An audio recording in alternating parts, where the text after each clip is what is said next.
দিকের শোল্ডারটার মধ্যে বেশি, ডান দিকের মধ্যে।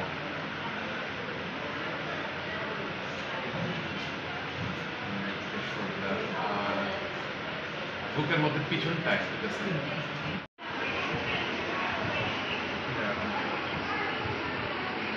হাতে নাড়াতে পারেন, অসুবিধা আছে?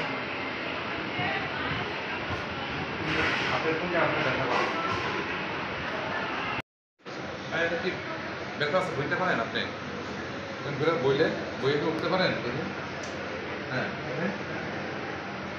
ঠিক আছে, প্রায় ফ্র্যাকচার রাখুন। ঠিক আছে।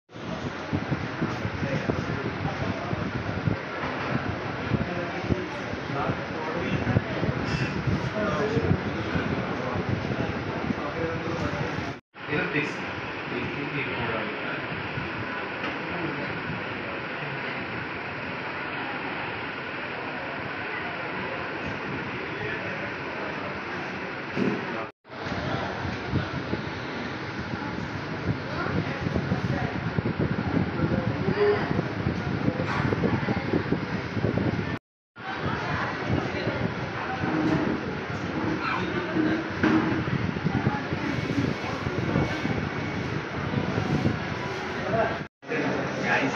কী হয়েছিল গতকাল তো আপনারা দেখেছেন আমাদের রাজ্যে আমাদের পার্টি সিপিআইএম সেখানে সমস্ত ব্লকে এবং জেলা সদরে 3 দফা দাবিতে সেখানে কর্মসূচি নেওয়া হয়েছে। রেগার কাজ, রেগার বকেয়া মজুরি প্রদান করা এবং রেশন শপে যে জিনিসপত্র পায় না মানুষ সেটা নিয়মিত করা, মানে মোট কথা হচ্ছে জনজীবনের জরুরি দাবি নিয়ে রাস্তায় নেমেছিল। ধর্মনগর ওই কর্মসূচি হয়েছে। এখন কেন বিজেপি দুর্বৃত্তরা এই ধর্মনগর মহকুমা কমিটি হঠাৎ করে আক্রমণ করলো, এই নিয়ে 10 বার হয়েছে। আপনারা লক্ষ্য করেছেন আমাদের পার্টির রাজ্য সম্পাদক এবং পুলিশ সদস্য জিতেন চৌধুরী কালকা বলেছেন এটা হচ্ছে জনজীবনের ওপর আক্রমণ, ভয়ভীতি তৈরি করে।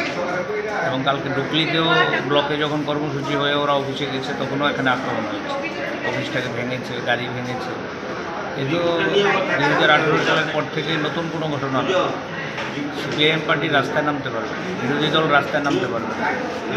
শাসক দল এমনিতে বলবে আমাদের দূরবীন দিয়ে দেখা যায় না, কিন্তু আমরা রাস্তায় নামলেই ওদের ভয়, আতঙ্ক। এটা তো আমরা বলতে কোনো দ্বিধা নেই, ওদের একটা ভীতির থেকে ওরা এটা করছে। সিপিআইএমের লোকরা যাতে মানুষের কাছে না যেতে পারে, মানুষের সাথে সংযোগ রক্ষা করতে না পারে। এবং কালকে আমাদের যে লড়াই, এটা তো মানুষের জন্য লড়াই ছিল। এটা তো আমরা নিজেদের স্বার্থে আমরা বলিনি যে নরেন্দ্র মোদীকে পদত্যাগ করতে হবে কিংবা মানিক শাহকে পদত্যাগ করতে হবে। আমরা দাবি করেছি রেগার কাজ দাও, রেগার বকেয়া মজুরি দাও, রেশন শপে জিনিসপত্র দাও, মানুষকে প্রয়োজন মতো যারা কার্ড আছে তাদের কাজ দাও। এটার মধ্যে কী অন্যায় আমরা ঠিক বুঝতে পারি। গতকালকে ঘটনা একবারে পার্টি অফিসের ভিতরে আক্রান্ত হয়েছে, এই বিষয়টা নিয়ে কী বলবেন? সেটাই তো বলছি, পার্টি অফিসে সুরক্ষিত নয়। এটাই তো আমরা বলছি নয়া ফ্যাসিজম। শাসক গোষ্ঠী নয়া ফ্যাসিজম রাজ্যের মধ্যে কায়েম করেছে। পার্টি অফিসে ঢুকেছে, শুধু আক্রমণ করেছে না, তছনছ করেছে।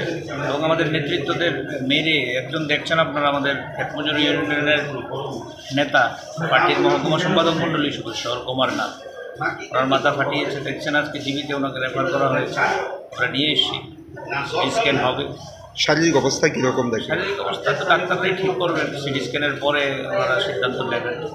লক্ষ্য করছেন আপনারা যে বেশ ভালো আঘাত হয়েছে, মাথা ফেটেছে, ঘাড়ে লেগেছে।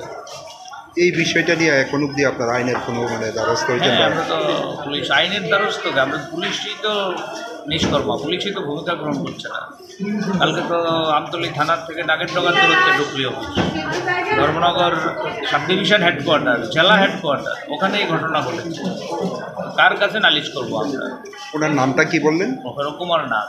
কী দায়িত্বে আছেন উনি? উনি ক্ষেতমজুর ইউনিয়নের ওখানকার বিভাগীয় সম্পাদক ও পার্টির মহকুমা সম্পাদক মণ্ডলের সদস্য। ঘটনাটা কোন জায়গাতে হয়েছে? এটা মহকুমা দপ্তরের সামনে। শুধু ওনাকে না, আরও 2 জনকে আহত করেছে, টোটাল 6 জন আহত হয়েছে। এটা ভয়ানক ঘটনা।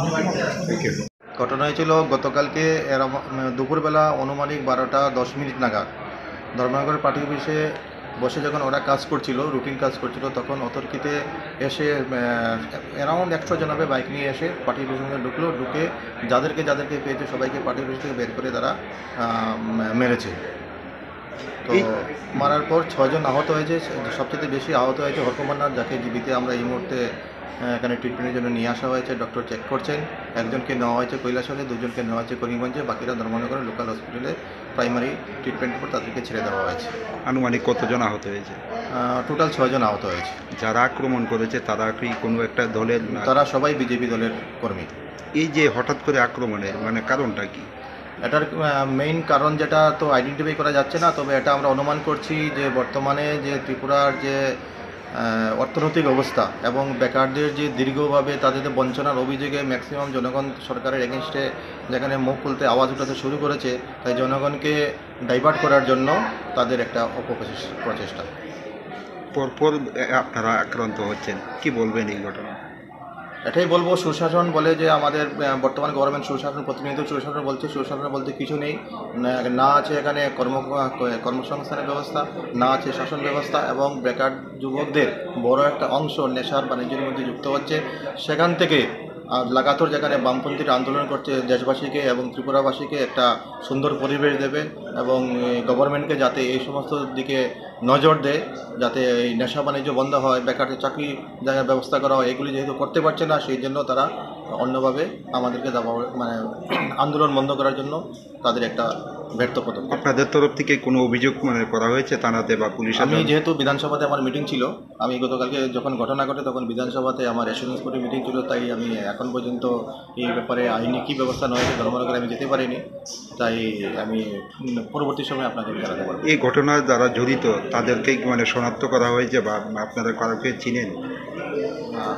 ডাইরেক্টলি তো কেউ শনাক্ত করতে পারেনি, তো যেহেতু আমাদের অফিসে সিসিটিভি রয়েছে, সিসিটিভির মধ্যে কাকে কাকে শনাক্ত করা গিয়েছে সেটা পুলিশের সঙ্গে যোগাযোগ করে শনাক্ত অবশ্যই করা যাবে। তো এই মুহূর্তে আমি নাম বলতে পারছি না, যেহেতু আমি ধর্মনগর অফিসে এখনো যাইনি। ঘটনার পর থেকে আমি আগরতলাতে রয়েছি। ঘটনাটা কোন জায়গাতে হয়েছিল? ধর্মনগর CPIM পার্টির